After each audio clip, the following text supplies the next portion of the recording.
Starting today, my mom and sister are moving in with us. You don't get a say in this. From now on, this house isn't your home anymore." His voice was like a shard of ice plunging straight into my heart, and in that instant, it felt as though my world had come to a standstill. The blood drained from my face as if the ground beneath me had crumbled away, leaving me free falling into an abyss. My hands, which had been preparing dinner, began to tremble, and the knife slipped from my weakening grip. The rhythmic sound of chopping vegetables came to an abrupt halt, leaving a suffocated silence in the kitchen. This morning, he had left for work with his usual smile and a cheerful "see you later." Last night, he had even complimented my cooking with a warm "this is great." So why was he suddenly speaking to me with such a cold, cutting tone? The sound of the lock clicking open at the front door echoed unusually loudly. Standing behind him in the doorway were his mother, Mary, and his sister, Claire, both wearing smug, triumphant expressions. "Well, what are you waiting for? Get out of the way already." My husband shoved me roughly to the side and began hauling in one oversized suitcase after another. A painful jolt shot through my chest, as though my heart itself had been struck. This was the home we had built together with so much care, at least. That's what I had believed until now. Every meal I had prepared, every weekend spent cleaning, everything had been for the happy life I thought we shared. Mary strutted in, swinging a luxurious leather handbag as if she were claiming her rightful throne. My, it's such a mess in here. You really should keep up with the cleaning." Claire deliberately bumped into my shoulder as she walked by, letting out a derisive snort. The force made a cold sweat trickle down my back, and I stumbled, reaching for the wall to steady myself. My entire body was shaking, and I felt as if I were teetering on a sheet of thin ice. Suddenly, the sound of drawers being yanked open and something heavy crashing onto the floor echoed from upstairs. Wait a minute. As I tried to rush upstairs, my husband stepped in front of me, blocking my way. "We're getting rid of all your stuff. From now on, this is a home for my real family and no one else."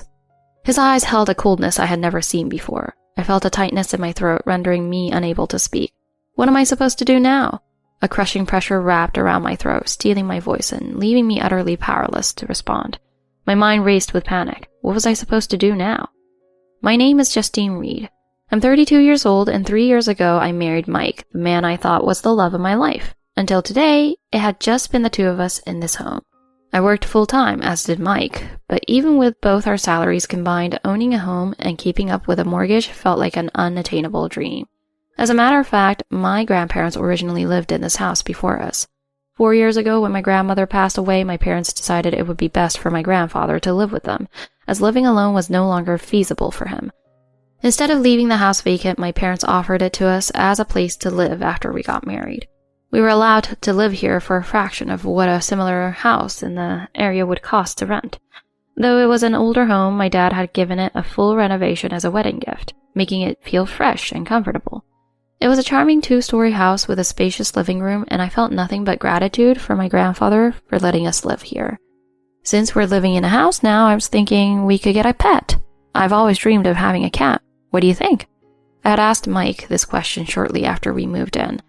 Sorry, that's not going to happen. I've always hated cats. My whole family hates cats too. It's not an allergy or anything, we just can't stand them. His grimace told me all I needed to know. My dream of owning a cat wasn't going to come true anytime soon. Unlike Mike and his family, my entire family absolutely adored animals. My parents, my brother's family, and my grandfather, all 7 of them, lived with not 1 but 4 beloved cats. Each of those cats had been rescued, strays who had been abandoned or lived harsh lives on the streets. To us, those cats weren't just pets. They were family, and I adored every single one of them. Even after getting married, I'd visit my parents' house just to spend time with the cats, but Mike rarely came with me, using the cats as his excuse to avoid my family's home.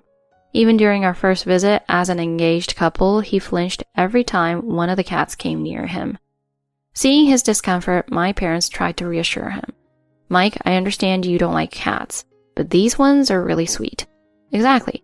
They won't scratch or bite. You don't have to worry. Despite their reassurances, Mike fumbled his way through an explanation about his childhood trauma.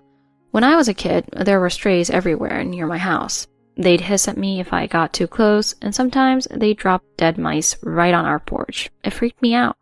Ever since then, I've just been scared of cats. I can't stand them. My parents exchanged exasperated glances but said nothing further. Despite my busy schedule, I had been living a life I thought was happy. Yet, there was one lingering worry I couldn't shake. That worry was my mother-in-law, Mary, and my sister-in-law, Claire. Mary, who was nearly 60, and Claire, still single at 36, lived just a few blocks away. Both worked part-time at different grocery stores and should have had some income, yet they were constantly asking Mike for money.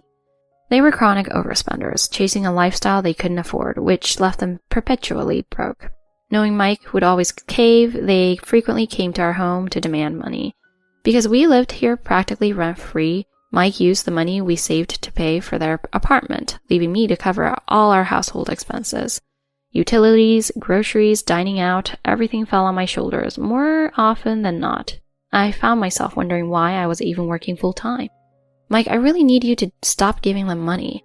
It's insane that you're covering all their rent.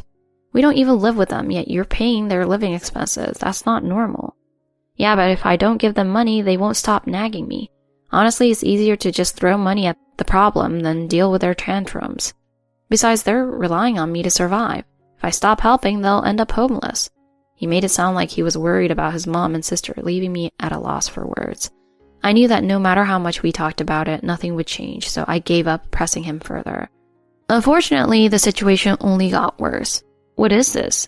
The meatloaf is so tough and way too salty. It's terrible for our health. Mom, look at this. The onions aren't even cut properly. Didn't Justine say she was good at cooking when they got married? She's not good at all. And there's not enough food. Make another side dish, will you? Mary and Claire started coming over for dinner every night, devouring everything I prepared. Even when I served meatloaf, salad, soup, and a stew, they still had the audacity to claim it wasn't enough. Working full-time made cooking even 2 servings exhausting. But before I knew it, Mary and Claire had started treating my home like a free diner. Their selfish behavior wore me down until I began dreading dinner time each night, crushed by a mix of anger and sadness. Weeknights were bad enough, but weekends were even worse. Early in the morning, the doorbell would ring, and Mary and Claire would smugly declare, "We're here for breakfast. Hurry up and open the door, it's freezing out here." I begrudgingly made a toast, fried eggs, and coffee, and they polished it off in record time.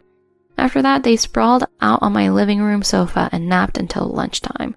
On sunny days, I wanted to wash the sofa covers or vacuum the house, but with them lounging around, I couldn't do anything. By late morning, they'd wake up and immediately demand lunch. "Why don't you order some takeout? I'd love some pizza." "I'll take a sandwich, but it better have avocado." "I don't think there are many delivery options around here. Maybe you could go out and grab something yourselves?" "That sounds like such a hassle. Why don't you just whip something up for us instead?" When I tried to refuse, their demands became even more unreasonable. "How about ramen? Make mine spicy with lots of bean sprouts and no instant noodles. I only eat fresh ones." Whenever I sought Mike's help, he would take one look at my desperate expression and retreat silently to his room. I was being treated like a live-in maid, and it was draining me emotionally. One day, during a rare moment of quiet with just Mike and me, he suddenly announced he was going out alone. "Where are you going?" "Maybe I'll come with you. We haven't gone anywhere together in ages." "No, it's just someone from work calling me out. I won't be gone long. Don't worry." He left the house in a hurry, and something about the way he acted left me with an uneasy feeling. From that day on, Mike began leaving the house on weekends, always at times that conveniently coincided with Mary and Claire's visits. Poor Mike, working even on weekends. That must be tough. "You must feel so lonely, Justine. Why don't we move in and keep you company?" Mary said it as though she was doing me a favor, but I immediately shot down the idea. This house belongs to my grandfather, and I don't have the authority to make that decision. I think your current apartment suits you just fine." Mary looked displeased, but brushed off my response and left without pushing further. That evening, I brought it up to Mike, and he dismissed it with a tired excuse. "They said that? I didn't know anything about it. But I'm still paying their rent every month like before, and they never mentioned anything about it to me." With that, he abruptly ended the conversation and retreated to his room. As conflicting stories came from Mike and his family, a deep unease began to settle within me. After that, I felt like I was being pulled in circles by Mike and his family, left to wrestle with my doubts alone. One day, unable to take it any longer, I decided to visit my parents. "Justine, it's been so long." "Wait a minute. What's wrong? You don't look well." My mom's concern brought my dad, my brother, and even my sister-in-law into the room, all looking worried. "Hey, Justine, what's going on? Is it work stress, or is it your mother-in-law again?" Don't be such an idiot. Talking like that will just make her feel worse. Calm down, everyone. Justine, tell us what happened. I opened up about everything. The proposed move-in, the daily stress, and how overwhelmed I had been feeling. My family listened quietly, but when I finished, my dad spoke up with determination. Don't worry, Justine. I got a plan. My brother and his wife immediately agreed, and the whole family promised to help. A few days later, Mike came to me with the news about Mary and Claire's move-in. So my mom and Claire say they can't afford to renew their lease. I don't have the money to cover it either, so I've agreed to let them stay here for a while. Mike said this with an apologetic tone, as though he expected me to simply accept it. Please, Justine, think of it as helping family. A few days later, Mary and Claire showed up at our door, dragging their belongings behind them. Starting today, this house is ours. Justine, you'll be in charge of cleaning, laundry, and cooking from now on. Don't expect me to pitch in for the bills either. I was appalled by their audacity, but my mind quickly went to the plan I had made with my family. Of course, you're welcome to stay. Oh, by the way, my family will be moving in too. My cheerful tone made Mary and Claire freeze in place, while Mike turned deathly pale. What? Nobody told me about this. Well, for the same reason you mentioned, you said moving in was save on expenses. At that moment, the front door opened and my entire family began filing in. My dad led the charge, followed by my brother, his wife, and my 2 nephews, all carrying their own luggage and smiling brightly. All right, time for us to settle in and make ourselves at home. And with that, the most bizarre co-living arrangement I could have ever imagined began. The house quickly became a battleground between my family and Mary's crew. My family adjusted almost immediately, settling in and living life at their own pace. My grandfather reclaimed the sunny, south-facing room he had lived in years ago, finding peace there once more. Meanwhile, Mary, who had been eyeing that room for herself, couldn't hide her displeasure. Wait a minute, that was supposed to be my room. Well, this was Grandpa's room before. It must feel so nostalgic for him. Look at him, he's so happy. This room is officially Grandpa's now. My mom moved in a hospital bed and other caregiving equipment, leaving Mary too stunned to even argue. Meanwhile, my nephews decided to cast Claire as the villain in their superhero game. You're the one, the villain who's causing chaos in this house. We, the heroes, will protect Aunt Justine. As they waved their toy weapons around, Claire looked both irritated and baffled by their antics. What? I'm not the villain. Don't drag me into this. I couldn't help feeling proud of the boys, but to avoid Claire's wrath, I quickly handed them snacks to distract them. At the same time, my dad was busy releasing our cats from their careers. Relax, I've cat-proofed the house. Let them roam free. The 4 cats began exploring their new environment, moving leisurely from room to room. Hey, hold on. I told you, I hate cats. You brought your mom and sister here. You don't get to complain about a few cats. Justine didn't want to live with your family either. But you forced it on her. Why should my daughter be the only one who has to compromise? Mike was at a complete loss for words and couldn't muster a response. The following days plunged the house into even greater chaos. My family continued to settle in, their easy adaptation leaving Mary and Claire overwhelmed. Every evening, I prepared an extravagant meal for 9 people. Mary and Claire would be drawn by the mouth-watering aromas, but quickly realized there was no place setting for them. Why isn't there any food for us? If you like to contribute to the grocery costs, I'd be happy to include you. Excuse me? You expect me to pay? Just make it for free. Not happening if we're all living together. With that, Mary and Claire stormed off in frustration. 2 weeks into this arrangement, Mary and Claire's patience was wearing thin. Their growing frustration soon turned toward Mike. Mike, get in here. You need to kick these people out already. You're supposed to be the man of this house. Why can't you handle something so simple? Yeah, why are we the ones being made to feel unwelcome here? I can't. This isn't my house. What are you talking about? This house should belong to your family. No, it's not. This house belongs to Justine's grandfather, and I don't have any say in it. Mary and Claire went pale, their indignation melting into stunned silence. That can't be right. At that moment, my dad walked in from the kitchen, wiping his hands on a towel. What's all this fuss about? Sounds like quite the conversation. Mind if I join? Perfect timing. Explain the ownership of this house, then. Gladly. This house has always been under my name. I inherited it after Justine's grandmother passed away. What? But Mike told us it belonged to her grandfather. Nope. Her grandfather lived here, but the deed has always been in my name. Mary and Claire fell silent again, looking utterly dumbfounded. Meanwhile, Mike's behavior began to shift drastically. Tired of the constant conflicts and complaints from his family, Mike started spending even less time at home. He began coming home late every night, barely speaking a word to me. Justine, don't you think something's off with Mike? Lately, I've noticed he smells like perfume. My mom's observation planted a fresh seed of unease in my heart. Then one day, Mary and Claire suddenly marched into the kitchen while I was cooking. Justine, can we talk for a minute? Their smug smiles immediately put me on edge. Here's the deal. You and your family are officially being evicted from this house. We're giving you 3 days to pack up. Better start early. I was too stunned to speak. Wait, what are you talking about? This house was... Before I could finish, Mary thrust a document in my face, looking immensely pleased with herself. Take a look, your grandfather signed this, giving the house to me. The document was labeled Deed of Transfer, complete with my grandfather's signature and seal. This can't be real. This is forgery. My grandfather has dementia. Too bad. This is a legal document. There's no undoing it now. I collapsed on the spot, overwhelmed by a storm of anger, despair, and disbelief. At that moment, my dad returned home and immediately sensed the tension rushing into the kitchen. What's going on here? What's all this commotion about? Oh, perfect timing.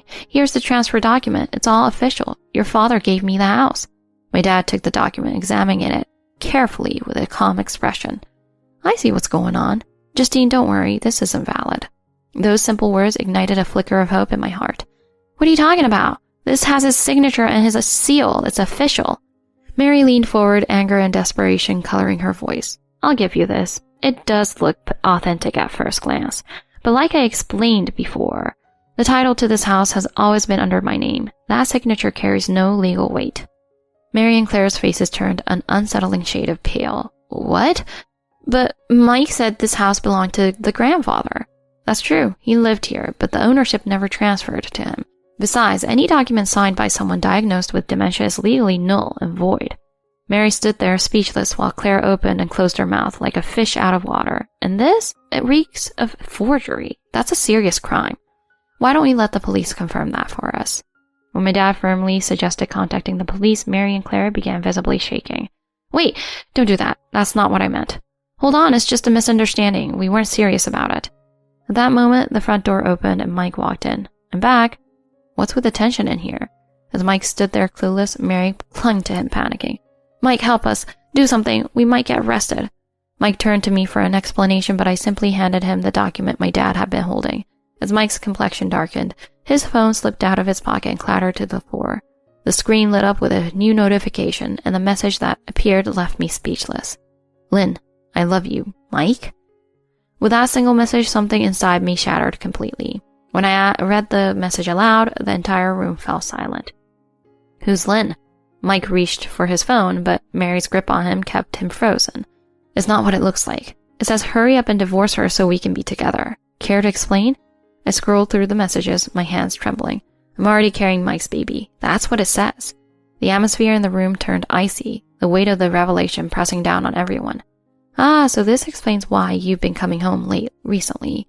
Your mom and I had our suspicions, so we hired a private investigator to look into things. My dad pulled a file from his briefcase and spread its contents across the table. The file contained photos of Mike and a woman looking cozy together, even entering a hotel arm in arm. This is all you? As I picked up each photo, tears streamed uncontrollably down my face. Mike, an affair? That's disgusting. Apologize to Justine right now. Seriously, Mike, even I'm embarrassed to call you my brother right now. Even Mary and Claire, usually his staunchest defenders, began to berate him.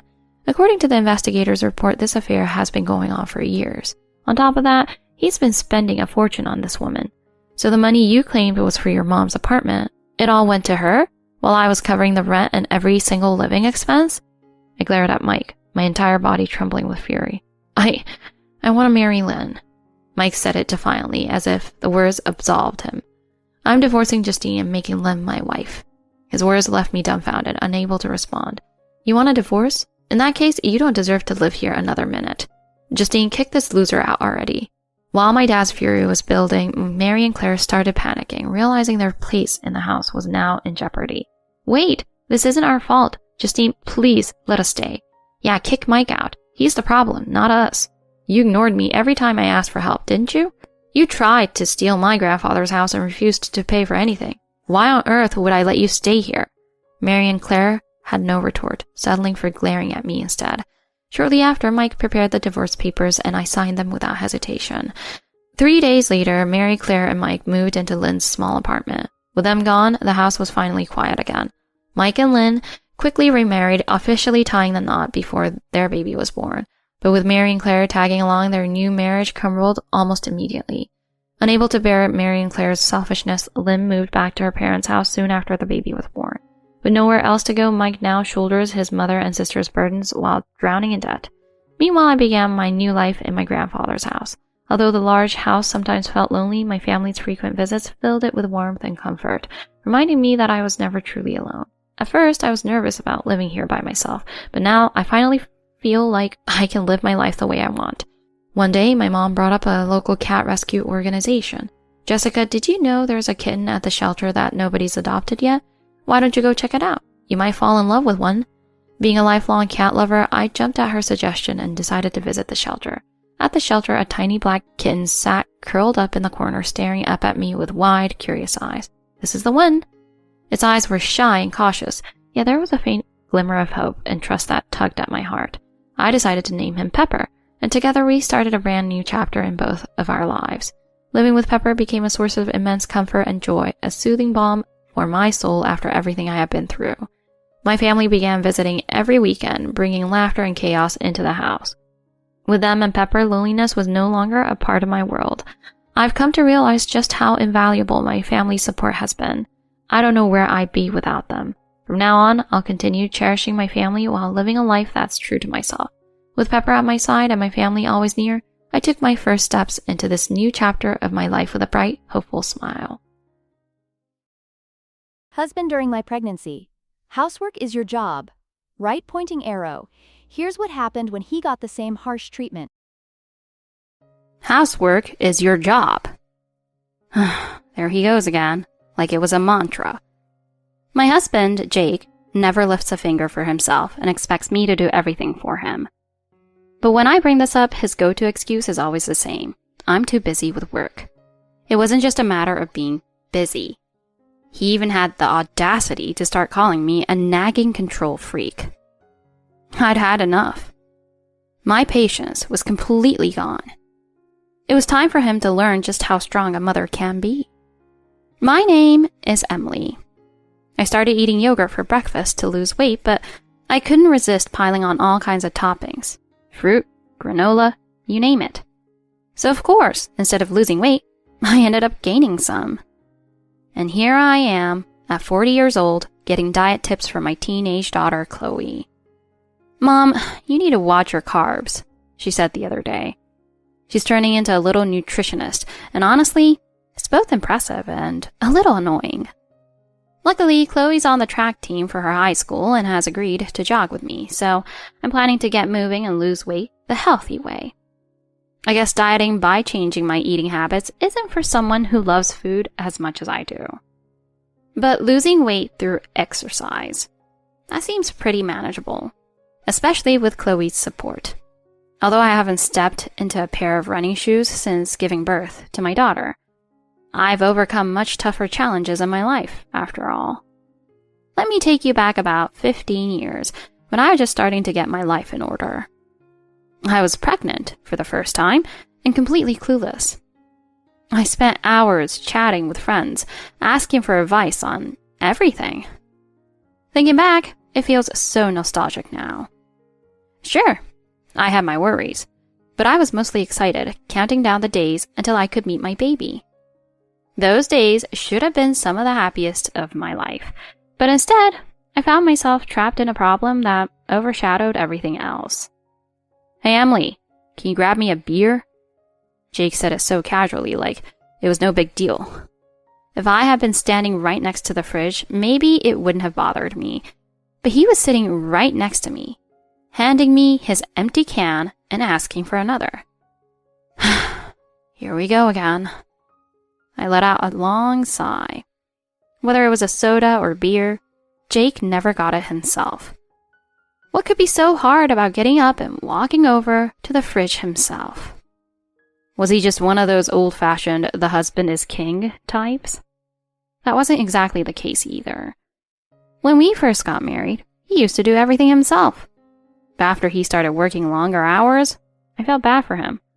As a stay-at-home wife, I thought, I'm not that tired. I can get this for him. However, that small act of kindness in the beginning somehow turned into a daily expectation. At first, I didn't mind. But once I got pregnant, his constant demands started to feel like a real burden. Fetching a soda or beer was one thing. But then it became, can you grab my jacket from upstairs? Or, I left something in the car, can you get it? Before long, I was running all over the house for him. Lately, my morning sickness had gotten worse. What seemed like small requests to Jake felt like monumental tasks to me. I'm sure that he didn't mean any harm, but his lack of consideration was becoming harder to ignore. Jake, could you help me out with something? What? I'm exhausted from work, you know. I'm tired too, Jake. Especially now with the morning sickness, it's been really rough on me. Morning sickness? How would I know? I'm a guy. He shrugged and turned his attention back to the TV, as if my struggles didn't concern him. I sighed inwardly, resigning myself to another day of running around while he just sat there. One day I decided to talk to my friend Rachel about it. Here's the thing, Emily. Men don't pick up on hints. You have to spell it out for them. They're not like us. They don't naturally pick up on what you're feeling, and they're absolutely horrible at reading between the lines. I know, but I just wish he could understand without me having to say it outright. Yeah, well, that's not going to happen. You need to tell him exactly what you need. Taking Rachel's advice to heart, I worked up the courage to talk to Jake. Jake, can we talk for a minute? What is it now? You need me to do something? Not exactly. It's just that I've been feeling so drained lately and I need you to pitch in more. I'm tired too, Emily. I work all day, remember? But Jake, I'm pregnant, and my body changes every day. I thought we were in this together. Shouldn't we be working as a team to protect our baby? Oh, don't make it sound so dramatic. All I ask for is a beer or little things like that. Those little things feel like a big burden right now. Even going up the stairs can be hard for me. Then just be careful not to trip. You'll be fine. I was stunned. Did he really not get it? Was he really saying that if I got hurt while doing his errands, it'd just be my fault? I can't believe you're saying this. Is that really what you think? I'm just asking you for things like I always have. What's so hard about that? At that moment, I realized just how wide the gap between us had grown. The insensitive behavior didn't stop. One day, he made another ridiculous request. Hey, Emily, the snow's too bad to drive in. Can you walk to the dry cleaners and pick up my suit? The weather was awful. Thunder rumbling, snow piling up outside, and I was heavily pregnant. Jake didn't seem to think I'd refuse. He handed me the receipt with a casual "here you go." You really want me to go out there? In this weather? Even though I'm pregnant? Just be careful not to slip. You'll be fine. Enough, Jake. Why don't you ever consider the risks I'm facing? You're overreacting. It's just snow. If it's just snow, then you go. I'm in no condition to be walking around out there. When I raised my voice, Jake looked startled. You know that I've been working all week. It's my day off and I just want to relax. I want to relax too. You have no idea how hard it is to be this pregnant, and it's your child that I'm carrying. Shouldn't you be more considerate about my changing body? I know that it's my kid too, but isn't this your responsibility for now? It's not like I can take your place and carry the child myself. At least I'm doing my part by working this hard. My responsibility? You're putting all the burden on me while you just sit there. At that moment, I could feel the final crack forming in our relationship. I refused to go out that day, but nothing about Jake's behavior changed. Another day, he handed me a long shopping list and expected me to go get everything by myself. Here, can you grab all this from the store? What do you mean? Didn't we agree to go shopping together today?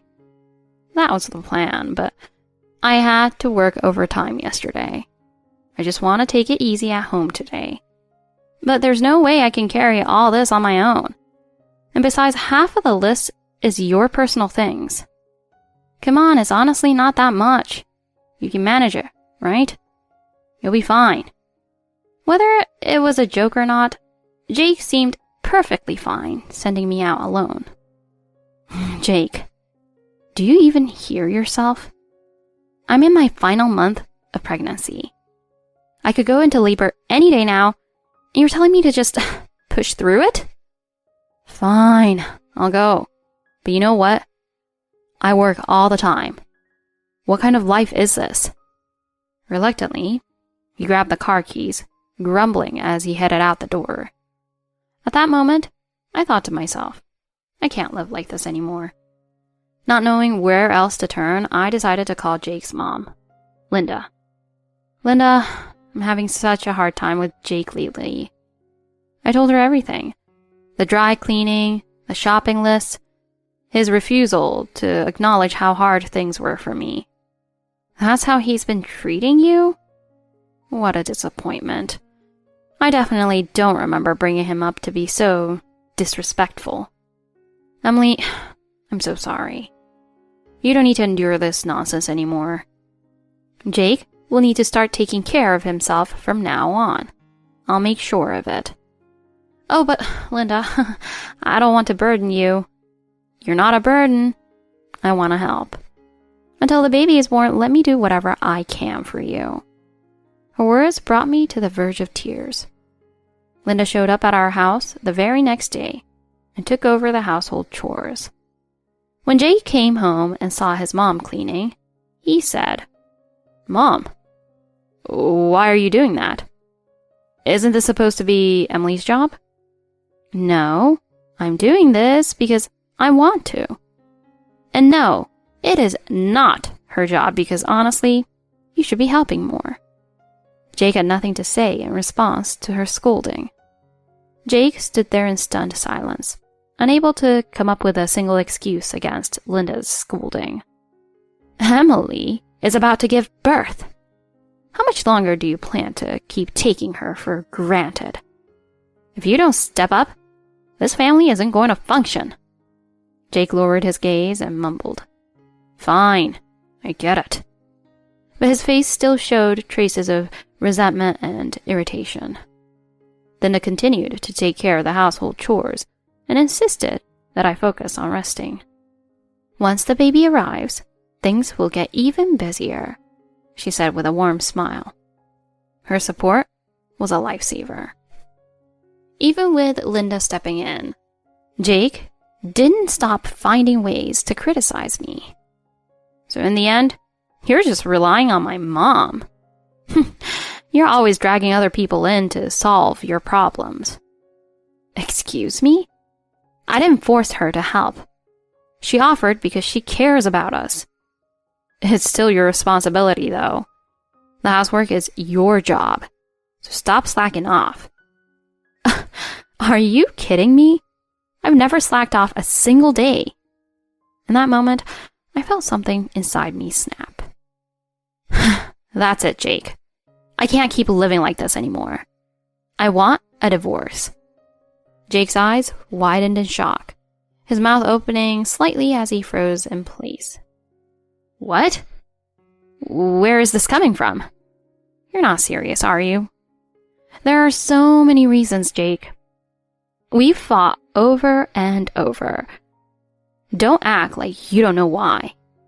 Yeah, we've had fights, but that doesn't mean we need to get divorced." And don't be ridiculous. It's not ridiculous at all. I've been holding it together for so long, but I'm exhausted. I'm tired too. I've got work and everything else. I'm dealing with more than you think. There it is again. I have it harder. This isn't a contest about who has it harder, Jake. If I say I'm having a hard time, that's my reality. You don't get to dismiss that. At that moment, I felt the unbridgeable gap between us more clearly than ever. As the divorce proceedings moved forward, Jake kept trying to convince me to reconsider, but I remained firm in my decision. Linda supported my decision and promised to do everything she could for me and my daughter's future. Jake needs to grow up on his own, Linda told me. After the divorce, with the help of my parents and Linda, I began a new life with my daughter. As for Jake, things didn't go well for him. His job performance suffered, and he struggled to find new work. Thanks to Linda's help, child support payments arrived without interruption, allowing us to live securely. Meanwhile, my daughter and I now live peacefully in a home full of love and laughter. Looking back, I know I made the right decision to leave. Thanks to Linda's involvement, Jake has managed to keep up with child support payments, ensuring that Sophia and I don't have to worry about financial instability. Sophia and I are living peacefully now, and our days are filled with laughter. Still, there are moments when I wonder if things might have been easier if I had stayed with Jake, despite everything. But every time I see Sophia growing stronger and happier, those doubts vanish. One day when Sophia was in elementary school, she did something that reminded me why I made the right decision. There was a child in her class who was developmentally behind, and unfortunately, they became the target of bullying. Sophia saw this happening and became furious. She stood up to the bullies right then and there. It turned into a bit of a scuffle, and I had to apologize to the other kids' parents. But after that, the bullying stopped. Sophia, getting into a fight isn't okay, but I'm proud of you for standing up for someone in need. I'd always taught her to help others in need. And seeing her embody that lesson made me so proud. By the time Sophia finished elementary school, we had formed an unbreakable bond as mother and daughter. As for Jake, things didn't improve much. His job search continued to hit dead ends. In fact, he began to lose the trust of his longtime colleagues and became increasingly isolated. According to Linda, Jake finally started to reflect on his entitled behavior and how unreasonable he had been. He started to realize that his way of doing things was wrong. I just hope he keeps growing, even if it's slowly. Still, I can't help but wonder how genuine his reflection is. Eventually, Jake found work at a small factory. From what I've heard, the company isn't great. Long hours, low pay, and plenty of stress. Maybe that tough environment is exactly what he needed to humble him. His condescending attitude toward subordinates disappeared, and it seems like he's slowly learning to empathize with others. As Sophia's father, I hope he at least continues to fulfill his basic responsibilities. But as for me, I've chosen my new life, and there's no going back. Sophia is now a senior in high school, preparing for her college entrance exams. She even helps me with my diet, showing me new workouts and suggesting ways to improve my meals. Mom, try the smoothie. It's healthy and tastes great. Thanks, Sophia. You've become such a dependable young woman, and I'm so proud of you. With Sophia by my side, I look forward to continuing to build a happy, laughter-filled home. My marriage may have ended poorly, but through it, I gained the strength to build a new life with my daughter. And above all, I'm filled with hope for the future. Husband with a 40-year-old mistress. I moved out in 2 seconds. Then a luxury car unexpectedly arrives. Hey, I'm getting remarried, so I need you to move out. And by the way, my new fiancé doesn't feel comfortable with your stuff here, so make sure to take everything with you. A mother-in-law completely obsessed with her son, and a husband who's a total mama's boy. Then there was us, a couple who were never able to have children. One day, my husband told me he wanted a divorce because his mistress was pregnant. I made a lot of bad choices in my life, but this time I was determined not to make another one. This is my story of turning my life around. My name is Katie, a name that means a victory over the world. What does it even mean to win over the world? Is it about being part of the so-called winners in life?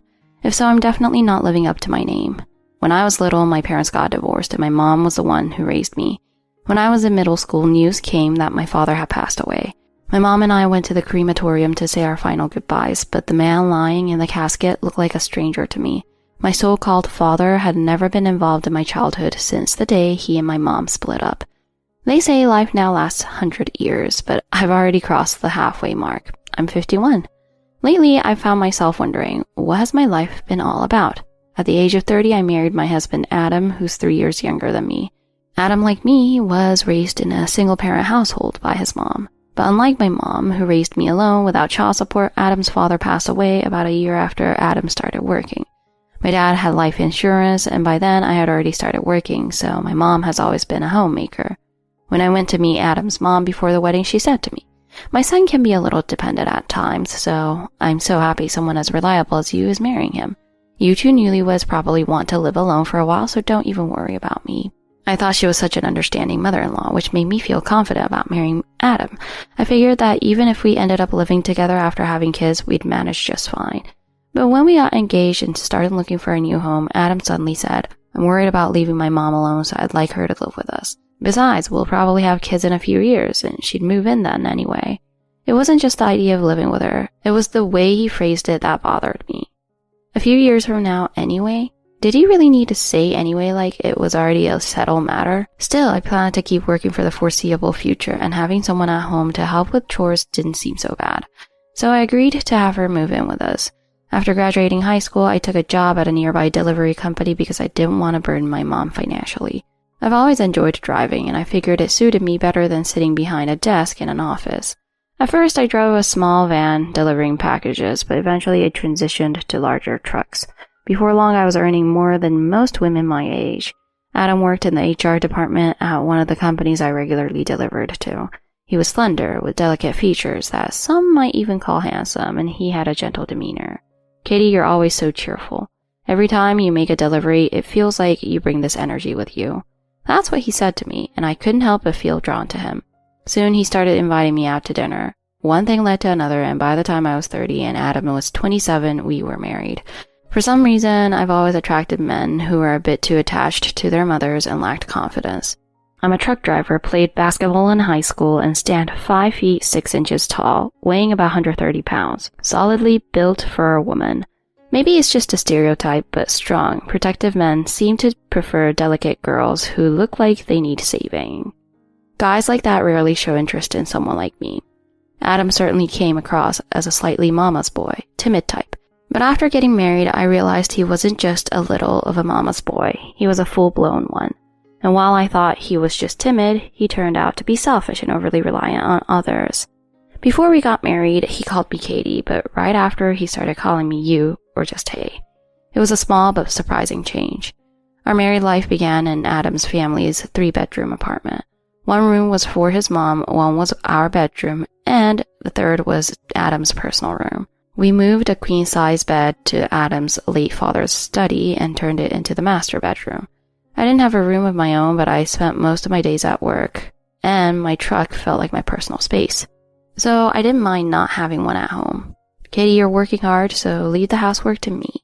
She said that, and with both of Adam and I working and our income doubled, I imagined a bright future where we could save up to buy a bigger apartment or even build a house. Margaret's cooking wasn't bad, but it didn't quite align with the taste I had developed over the past 30 years. For starters, her rice was always soft. I preferred mine firmer, but that was just a matter of personal preference. She didn't make broth or her soups, but instead used packaged seasonings. There's nothing inherently wrong with that, but my mom always made her broth from scratch. Sometimes I would find myself craving her chicken soup. Still, I felt like Margaret would appreciate me taking over and making my own broth, so I never did. Her food was generally too heavily seasoned, and dishes like fried or grilled fish always came pre-doused in lemon juice. These were small things, but because it was part of my daily life, the frustration started to build little by little. I came to realize just how important shared eating habits are in a marriage. Shortly after we got married, I made dinner for the first time on one of my days off, and Adam said, "This tastes kind of bland. Mom's cooking is definitely better." "Adam, dear, you shouldn't say that. Katie has as many years of cooking experience as I do. It's only natural." Margaret chided her son gently, almost with a hint of pride. I didn't even know where to begin with this situation. The bland flavor was likely just because he was used to overly salt food. but I had anticipated that. Still, was there really a need to compare me to his mom like that? And here was my almost 30-year-old husband still being called Adam dear by his mom. Meanwhile, Margaret had absolute confidence in her cooking. She seemed to take pride in the fact that I couldn't replicate her recipes to her son's satisfaction. On the surface, Margaret was kind. She took care of most of the household chores and even expressed appreciation for how hard I worked. I always hear people complain about how they don't get along with their in-laws, but my mom's such a great person. You're lucky, don't you think? I don't say things like that, but it felt like he was just using it as an excuse to put his mom on a pedestal and downplay me. Still, I knew that if I ever said anything critical about Margaret, I'd end up being the bad guy. About 6 months into our marriage, I wasn't feeling well one day. I left work early, came home and lay down in bed to rest. Margaret had apparently gone out shopping, but soon returned home. She didn't realize I was already home and began chatting on the phone with someone who sounded like a friend. I know, right? I spent all that money sending Adam to a top university and getting him into a great job, and who does he marry? A high school graduate who drives trucks for a living. I froze in bed as her words reached my ears. She doesn't help around the house, and she looks more like a man than a woman. I really don't understand what Adam saw in her. I suspected that Margaret didn't think very highly of me, but I never imagined her opinion was this harsh. It was a shock. I could have gotten up right then and said, I heard everything, Margaret. What's that supposed to mean? If you have something to say it to my face. Maybe that's what I should have done at that moment. But instead, I pretended I hadn't heard a thing. When Margaret went to the bathroom, I even faked coming home from work. From that day on, I began to emotionally distance myself from Margaret. At the same time, I started feeling a growing sense of disgust toward Adam, who remained so attached to her. I hated how Adam constantly compared me to his mother, as if it were second nature. Mom would have done it this way. Compared to my mom, you're... 2 years into our marriage, we still didn't have children. Katie, you're going to be 32 soon, aren't you? If you wait too long, you'll be over 35, and that's considered a high-risk pregnancy. But on the other hand, Adam is only just turning 30, so he still has time. Margaret had started making remarks like that regularly. I thought it might be time to seriously consider fertility treatments, so I brought it up to Adam. What? No way. If you want to do that, go ahead and do it yourself. His response was childish, to say the least. I explained that fertility treatments require both partners to cooperate, but he wouldn't even consider it. When I returned to Margaret for advice, she replied, of course he'd refuse. There's no way Adam is the one with the problem. How could she be so certain? The way she said it made it sound like I was solely to blame. Frustrated, I couldn't help but respond confrontationally. How can you say that so confidently? Does he already have kids or something? Margaret's face froze, clearly realizing she had let something slip. She looked visibly shaken. Oh, no, of course, he doesn't have any children yet. Then how can you possibly know that he's not the one with fertility problems? I know because, well, I didn't want to bring this up, but when Adam was in college, he got his girlfriend pregnant. I was stunned. We were both adults with pasts, and I didn't mind that he had dated someone before, but to find out he had fathered a child? What? And what happened to the baby? Don't be ridiculous, he was still a student. He had his future ahead of him. Having a child was out of the question. I gave the girl money and sent her to an abortion clinic. I'm glad he came to me early enough about it. I could feel my face going pale. I couldn't believe Adam's first instinct after getting a girl pregnant had been to run to his mother. Nor could I wrap my head around the fact that he allowed his mom to handle it by paying the woman off and forcing her to terminate the pregnancy. And what happened to the girl after that? I have no idea. They broke up soon after. Thinking about how that girl must have felt back then made my chest ache. If Adam had been honest with me about this, maybe I would have felt differently.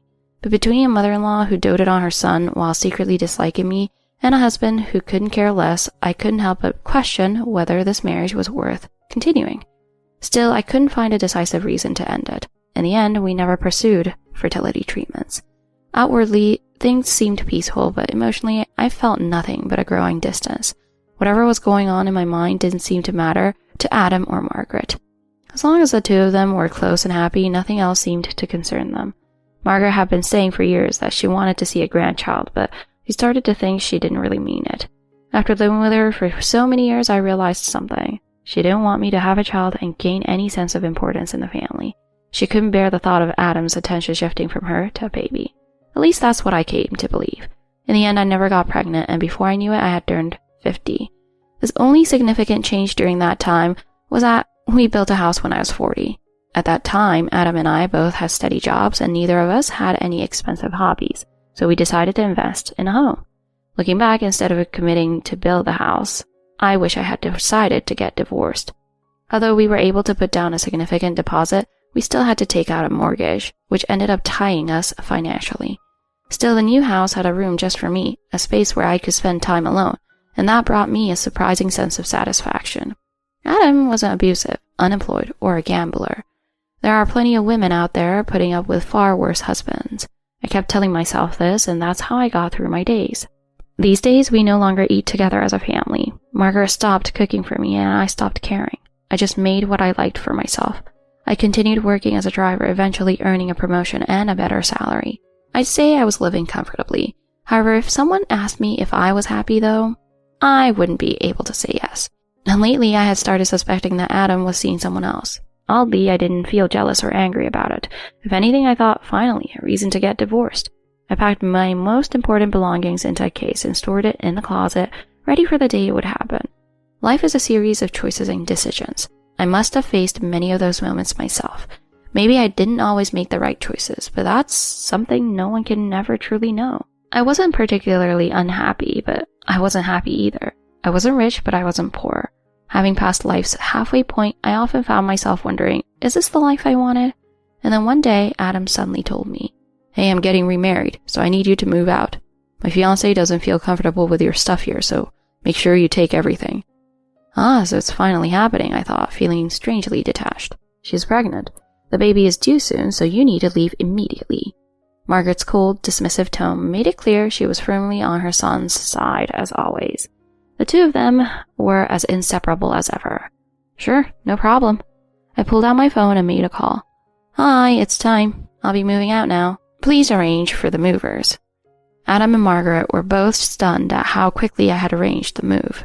What they didn't realize was that I was fully prepared to handle the sudden divorce announcement. It all began about a month ago on one of my days off when I went shopping at the local mall. That's when someone called out to me from behind. "Excuse me, do you have a moment?" I turned around to see a distinguished gentleman with silver gray hair standing there. "Sure, but if this is about sales, recruitment, or religion, I'm not interested." This was my go-to response whenever a stranger approached me in public. "It's none of those, but I do need to talk to you about something important." His voice was deep and captivating. He seemed kind, but there was a sharpness in his eyes. I doubted it was a scam, but I asked cautiously, "What's this about?" "Your husband is cheating on you, and I'd like to talk to you about it." What shocked me wasn't the cheating itself. I had suspected as much, but the fact that a stranger was telling me about it. I already had a sense that Adam was being unfaithful, so it didn't come as a blow. What intrigued me was this man, so I agreed to sit down with him at a nearby coffee shop. I deeply apologized for bringing this up out of the blue. He handed me his business card, which bore the name David Kingston and the title CEO of a prominent local company. Having worked in the area as a driver for years, I immediately recognized the company's name. However, the company also had a reputation for being founded by a man with rumored ties to organized crime. While it now operated as a legitimate business, it was said to employ a number of people with rather unique backgrounds. A cold sweat formed on my brow. Could Adam have gotten involved with the wife of someone dangerous in this company? But that wasn't the case. "Your husband's mistress is my younger sister." "There's quite an age gap between us, though." "What?" That took me by surprise. His mistress wasn't his wife, it was his sister. 5 years ago, my sister lost her husband and 5-year-old son in a car accident. This revelation was something I never could have anticipated. It came entirely out of left field. The accident left my sister both physically injured and emotionally devastated. She was hospitalized for several years. About 2 years ago, she was discharged, and for the past year, she's been working part-time as a waitress to ease back into normal life. Apparently, the cafe where she worked was part of a restaurant chain owned by David's company. It seems your husband met her at the cafe. I could tell how deeply David cared for his younger sister. He was clearly trying his best to support her recovery. I regret to tell you this, but my sister is 3 months pregnant. At 43, she knows this is likely her last chance to have a child. So she's determined to go through with the pregnancy.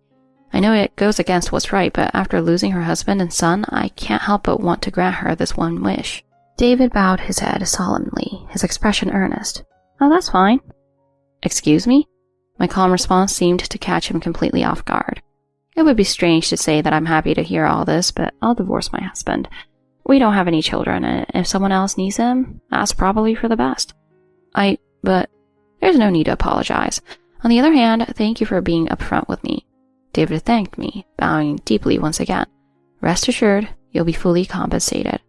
I knew that in cases of infidelity, you could demand compensation not just from your spouse, but also from the third party involved. Oh, I have no intention of asking your sister for anything. The compensation will come from my husband. After 20 years of marriage with a house and savings involved, I'll make sure the assets are divided properly before I leave. Oddly, saying that left me feeling strangely relieved. If you need a lawyer, please let me know. And if there's anything else I can do to help, just say the word. I imagined he had access to some of the best lawyers in town, so I decided to make one small request. In that case, I do have one request. Of course, anything I can do. When Adam brings up the divorce, I plan to leave immediately. Would you be able to arrange movers for me at that time? I had considered asking the moving department at my own company, but explaining the situation felt too awkward. Oh, that's a simple request. I'll have one of our logistic teams handle it. Just give me a call when the time comes. Have you decided where you'll be moving? Not yet. I'll start looking tomorrow for a small apartment where I can live with my mom.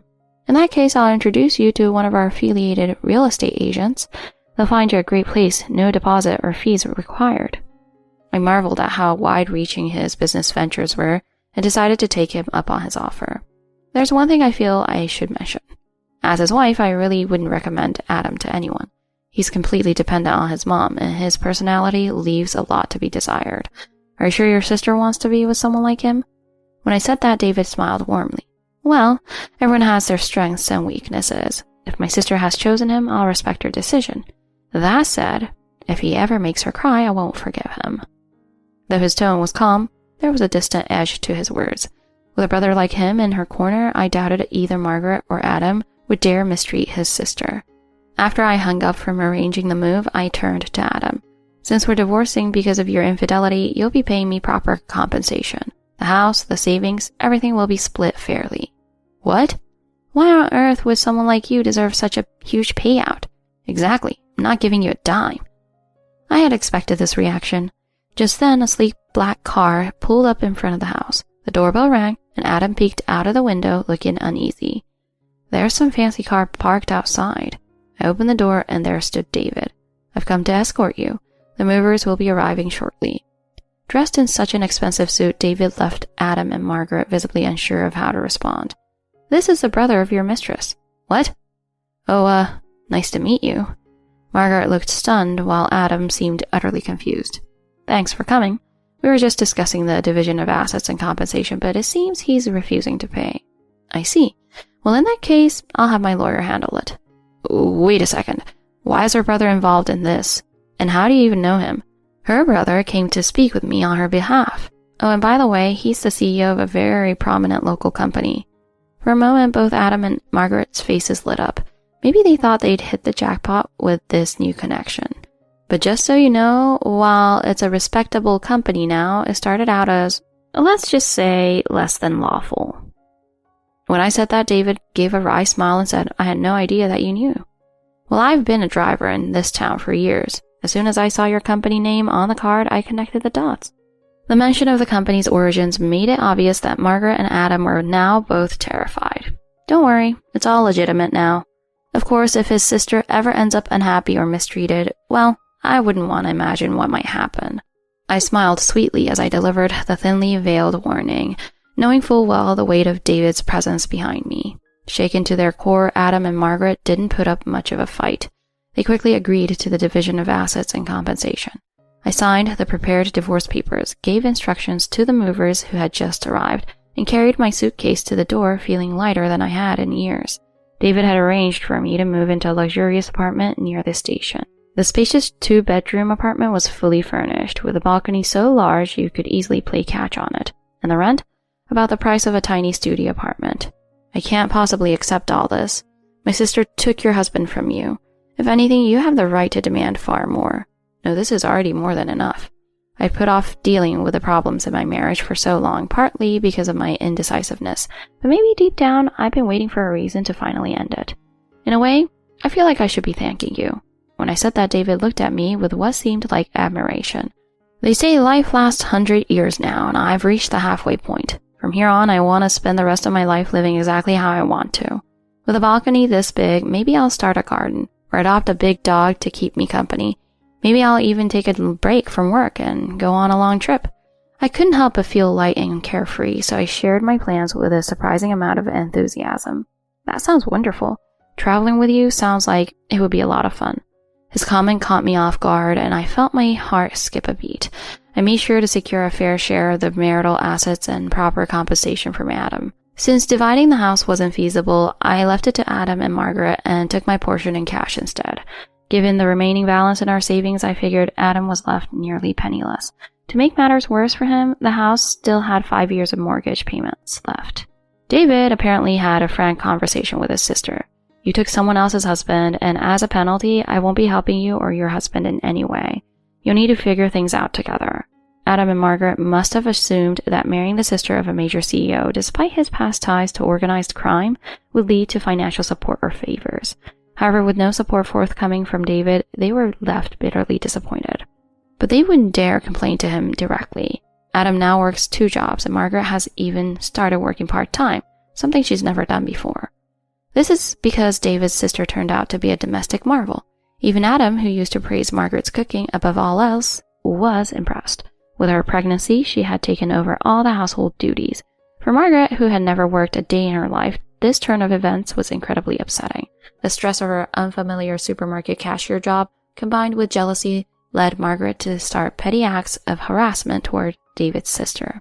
When Adam failed to defend her, David's sister quickly saw the writing on the wall. Soon after giving birth, she divorced him. It seemed her marriage to Adam had been less about love and more about providing a stable home for her child. David made it clear that he would ensure proper child support was provided. In the end, all Margaret and Adam were left with was a house burdened with a mortgage.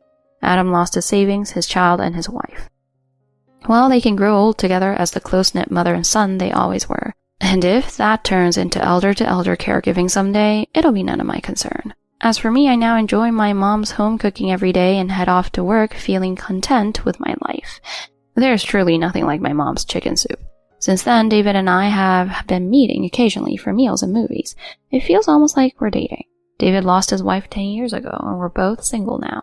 Neither of us is thinking about remarriage, but we genuinely enjoy spending time together. David introduced me to his sister, and she turned out to be a reserved, dependable, and genuinely lovely girl. Her baby was a girl.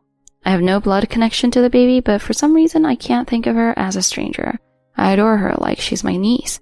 I've been thinking about finally taking that trip I've always talked about. I've worked at my company long enough that they'd probably want me an extended leave.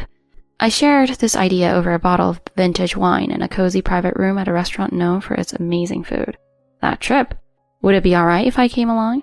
David said this, and his words caught me off guard. Oh, I wouldn't mind, but actually, why don't we make it a honeymoon trip instead? What? We've been spending time like a couple, but I never thought either of us was seriously considering marriage. I want to make a promise to spend the rest of our lives together. Is that too much to ask? Wanting a promise? That sounds almost romantic. I teased him lightly, but his expression turned serious. I mean it. His intensity made my heart skip a beat, like I was a teenager all over again. Alright then. Let's take the trip, and if we don't get sick of each other along the way, let's get married. David happily agreed to my suggestion. What had originally been my plan for a solo 10-day trip to Europe turned into a month-long luxury world cruise for the two of us. David was a perfect companion. Far from finding anything to dislike, I felt like I was living a dream during that month of pure happiness. Toward the end of the trip at an old church in England, "Will you accept this?" He handed me a stunning diamond ring, unlike anything I'd ever seen, and proposed to me officially. Of course, I said yes immediately. The fact that he had planned this all along, buying the ring and choosing a romantic church for the proposal, was simply perfect. When we returned home, we held an intimate wedding reception with close family and friends. Afterward, I moved into David's spacious estate. He had lived alone for years after losing his first wife, but the house was impeccably maintained thanks to his diligent housekeeper. David was so welcoming that I decided to bring my mom along with me to live there. My 75-year-old mom is still full of energy and insists on cleaning every corner of the large house. David, now my husband, told me I could quit my job if I wanted to. My mom's already handling the housework, and honestly, being a pampered lady of leisure doesn't suit me. So I decided to keep working at the logistics company. My mom's chicken soup is now a favorite of David's as well. I've made plenty of mistakes in life, and I have my regrets, but in the end, everything worked out. These days, I can truly say I'm happy. On our next day off, David and I plan to visit a dog adoption event. Perhaps we'll be welcoming a new member into our family soon. Husband cheated with mom. Don't come back. Me, I sold the house. Them, what? Now that we're having a baby, don't bother coming back. The words from my husband, Nathan, over the phone echoed coldly in my ears. But instead of feeling shaken, I found myself laughing inside. Huh? I wasn't planning to come back anyway. Didn't we sell that house? What do you mean? You're kidding, right? Oh, I'm not kidding. The handover is tomorrow, so you better pack your things. Nathan was at a loss for words. That silence, that confusion, this was the moment I had been waiting for all along. My name is Rachel, 25 years old. My parents are 43. Yes, my parents had me when they were just 18. They married because of me, and their union wasn't an easy one. At that time, society's gaze was far harsher than it is now. People criticized my parents, calling them too young and irresponsible. Despite the backlash, they stood their ground. They vowed to make their child happy and stayed committed to their love. Though my parents became parents at a young age, I am incredibly proud of them. I respect them deeply. My father, after graduating high school, took a job at a construction company. He had planned to pursue higher education, but with my arrival, his path changed. Knowing I was coming, he worked tirelessly without taking vacations, putting everything into supporting his family. Thanks to his hard work, by the time he was 28, he was able to establish his own company. When I turned 10, our family's life stabilized. We could afford to enjoy meals out and even family vacations. My mother, after marrying my father, decided to become a full-time homemaker. She resolved to support our home and dedicate herself to raising me. My childhood was filled with her love and care. She ensured our house was always tidy and never missed a single pickup from my school or kindergarten.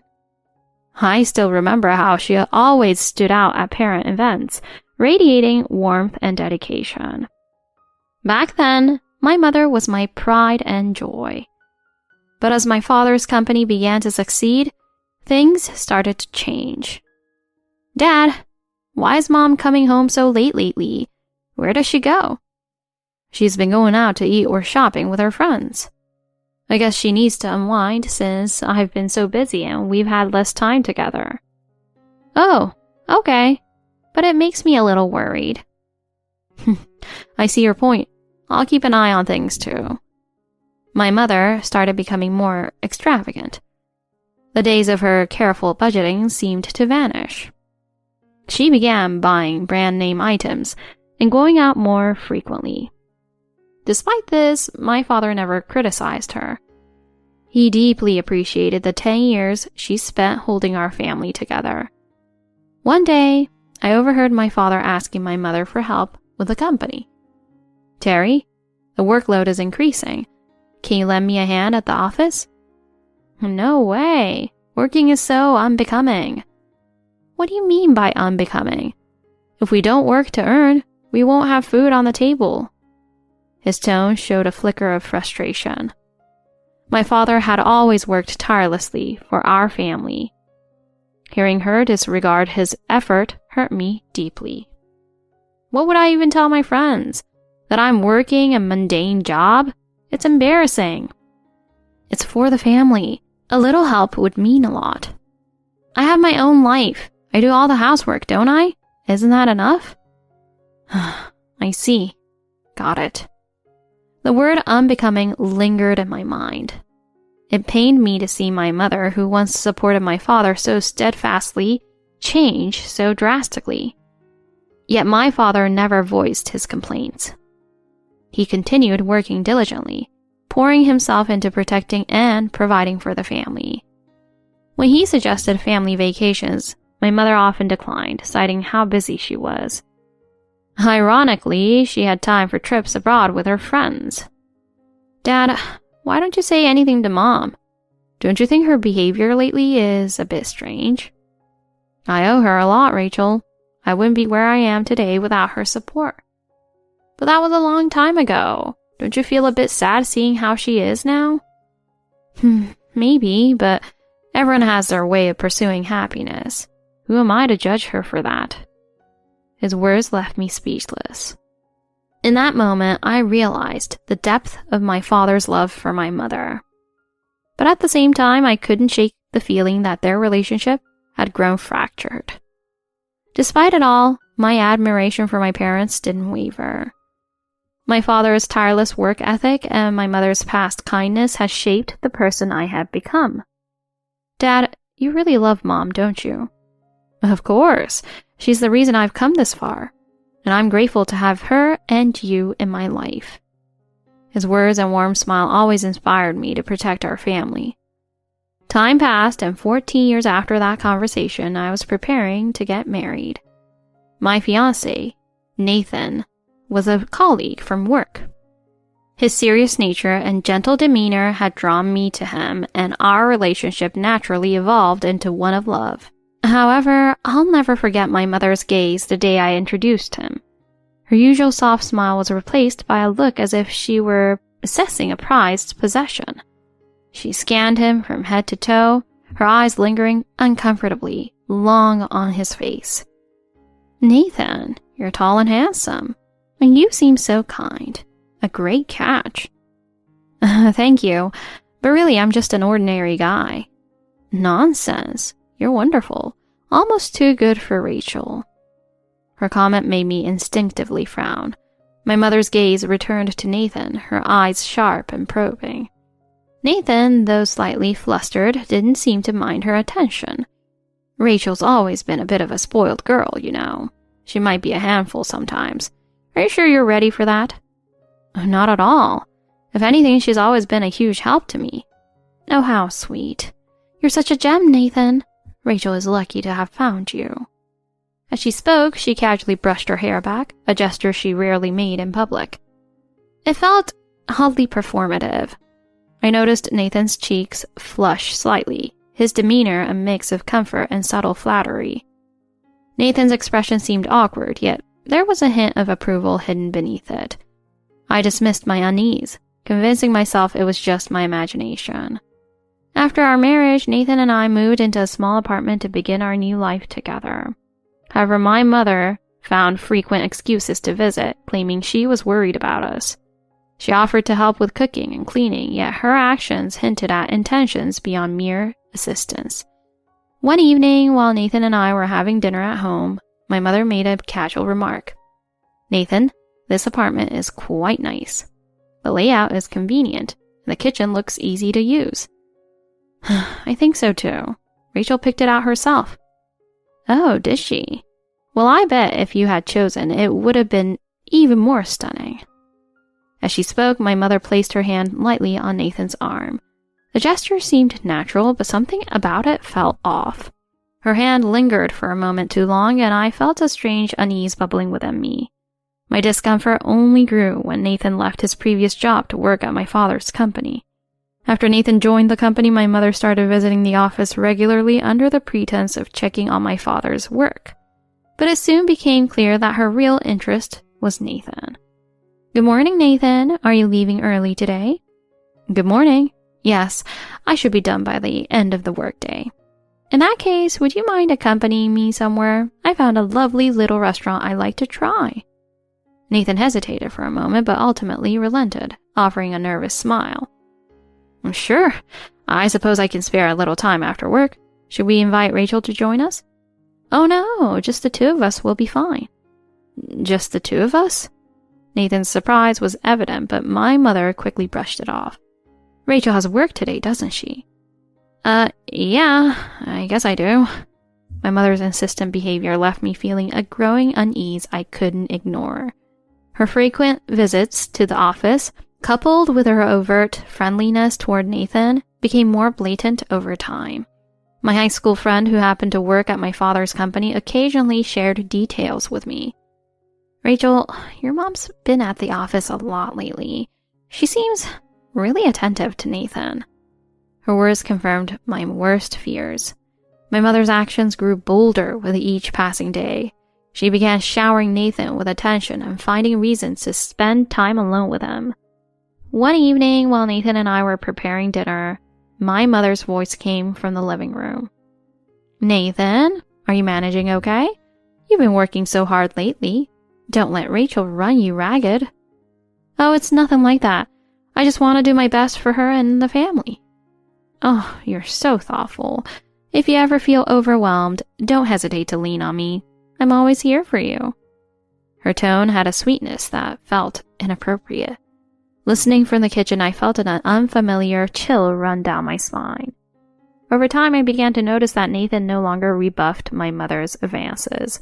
Instead, he seemed to grow more comfortable with her attention, smiling at her compliments and even sharing private jokes. The realization hit me like a punch to the gut. One evening, after returning home from a shopping trip, I opened the apartment door to hear laughter coming from the living room. Something felt off. Quietly, I stepped closer and peered into the room. My mother was lying on the couch, her head resting on Nathan's lap. He was laughing as he spoke, while she looked up at him, her expression almost adoring. For a moment, I froze, unable to process what I was seeing. I'm back. Oh, welcome home. My mother quickly sat up, smoothing her hair as though nothing unusual had happened. Hey, Rachel. Mom was just telling me some funny stories from when you were a kid.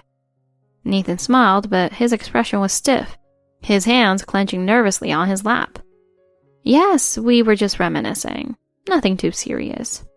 My mother's casual demeanor and Nathan's awkward body language made my stomach churn. I wanted to demand answers, but the words stuck in my throat. That night, as I lay in bed, the image of them together replayed endlessly in my mind. Their familiarity, their laughter, and their closeness. It all screamed of betrayal. Despite my mounting suspicions, I convinced myself I needed more proof before confronting them.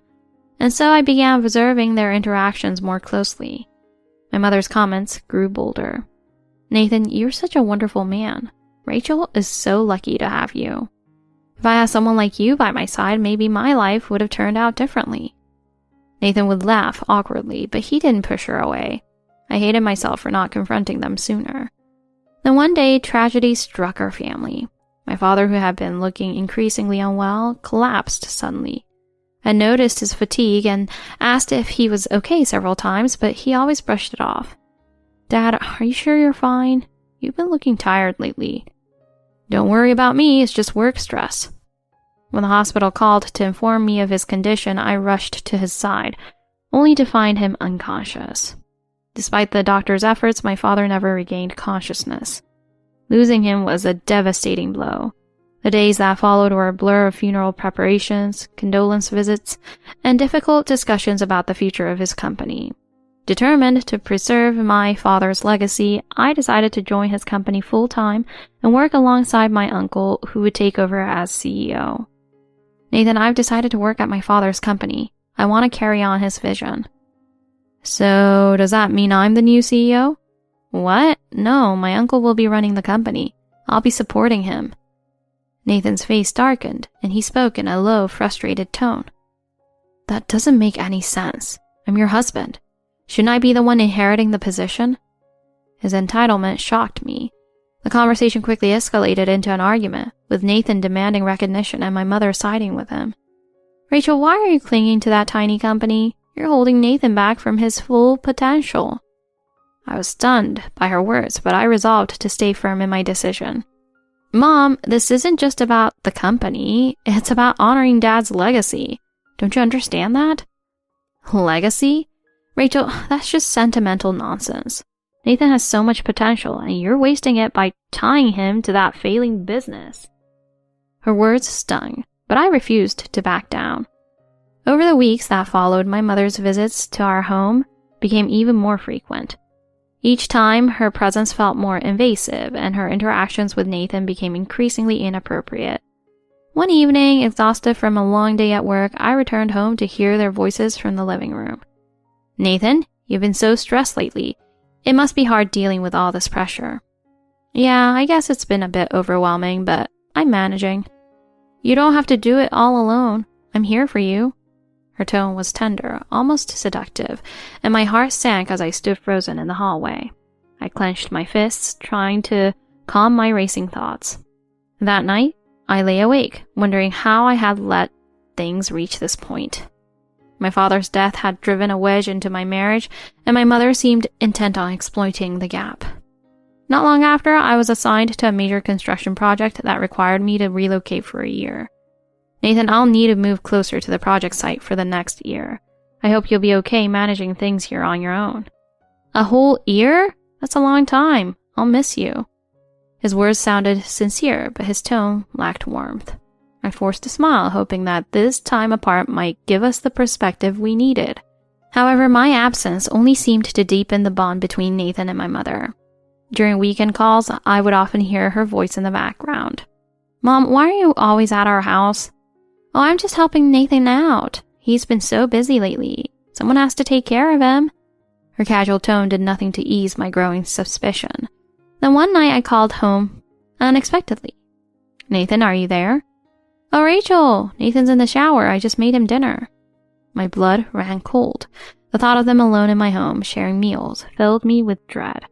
A few days later, a friend mentioned seeing my mother and Nathan shopping together, laughing and walking side by side. That was the final straw. The day before I was set to return home, I called Nathan. "Nathan, I'll be back tomorrow. Is there anything you need me to bring?" "Actually, don't bother coming back." "What?" "I said, don't come back. We're done, Rachel. I want a divorce." His words hit me like a thunderclap, but instead of anger, I felt a strange calm wash over me. "You're serious?" "Fine. I wasn't planning to stay anyway. The house is already sold." "What?" "That's not funny, Rachel." "It's not a joke. The house is sold. The new owners move in tomorrow, so pack your things." There was a stunned silence on the other end of the line. "You can't be serious. When did you even—" "Oh, months ago. And don't worry, I've already arranged for movers to bring your things to a storage unit." I could almost hear his panic through the phone. When I arrived home the next day, Nathan and my mother were waiting, their faces etched with frustration and disbelief. "Rachel, you can't just do this without talking to us first." I smiled coldly, taking in their indignation. "I don't owe either of you an explanation. Now get your things and leave." "Leave? This is my house too. I've taken care of it for years." "Really? Is that what you call taking care of it?" "I know everything, Mom." Their faces froze as my words hung in the air. "You and Nathan thought I wouldn't find out about your little arrangement?" My mother's confident demeanor faltered, and Nathan's face turned pale. "Rachel, you're blowing this out of proportion." "Oh, am I? Let's not pretend. I've seen enough. But today I'm not here to argue. I'm here to finish what I started." Before they could respond, the doorbell rang. I opened the door to reveal my father's attorney, a composed and professional man carrying a briefcase. "Good afternoon. I'm here to address some legal matters." He stepped into the room, placing a stack of documents on the table. "This house, as Rachel has informed you, is no longer yours. Legally, it was transferred to her before her father's passing." "Transferred? That's impossible." "It's all here in black and white. Your husband anticipated potential issues and took steps to secure this property for his daughter." My mother's face turned ashen, and she slumped into a chair. "Mom, Dad knew. He knew about your infidelities. He didn't tell you because he wanted to give you a chance to change." "That's not true. He wouldn't." "Oh, but it is. And now you've lost everything." Nathan, who had been silent, suddenly spoke up. "Wait a minute. This is insane. We can fix this, right? I mean, we're married." "Not for much longer." I slid a divorce agreement across the table. "Sign this and I won't pursue legal action for everything you've done." "What? You can't be serious. Rachel, we can work this out. Work this out? Like you worked things out with my mother? No, Nathan. This is over. He stared at the document, his hands trembling. I advise you to sign. Refusal will result in a court case that will not end favorably for you. Nathan hesitated, then reluctantly picked up a pen and signed his name. Rachel, you can't do this to me. I'm your mother. You stopped being my mother the moment you betrayed this family. You'll have to figure out your next steps on your own. Tears welled up in her eyes, but I felt nothing. Once the documents were signed, the movers arrived to pack up the remaining belongings. I watched silently as they cleared the house, leaving it empty and lifeless. Finally, I handed the keys to the new owner's representative. As I stood in the now vacant house, I thought of my father. Dad, I hope I've done right by you. This wasn't easy, but it had to be done. A sense of closure washed over me as I turned and walked away. In the weeks that followed, my life began to rebuild itself. Nathan disappeared from my world, and I cut all ties with my mother. My father's company thrived under my leadership, and I poured my energy into building a life that honored his legacy. The scars of betrayal remained, but they served as reminders of my strength. Looking forward, I vowed to create a future filled with trust, respect, and love. And with each passing day, I felt the weight of my past grow lighter.